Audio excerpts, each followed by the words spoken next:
Okay. Here we go. Algebra Part 2 question. We're talking about Mike. Mike likes to canoe. And he can paddle 150 feet per minute. He's planning a river trip that will take him to a destination 30,000 feet upstream, that is against the current. The speed of the current will work against the speed so that he can travel. So basically, this is the big idea when it comes to currents. Let's just say that the current is moving this way. Here's the water, and it's all flowing this way. If a guy in his boat, here he is, in his boat is traveling with the current, however fast he can paddle, you add the speed of the current because it helps, it pushes him along.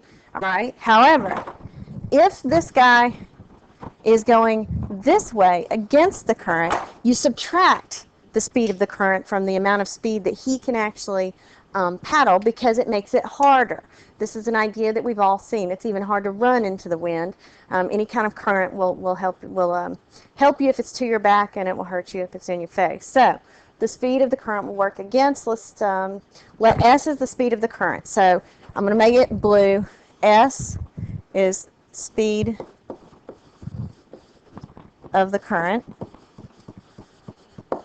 Okay, and let's see. The speed, let S be the speed, right? R of S, the speed at which Mike is moving, okay, relative to the riverbank.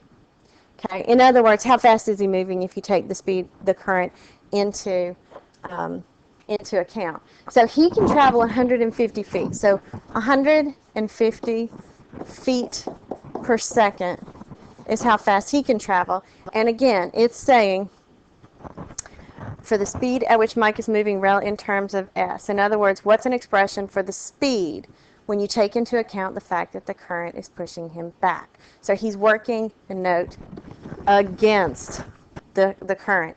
So if he normally goes 150, you would subtract out S because that's actually hindering his ability to paddle.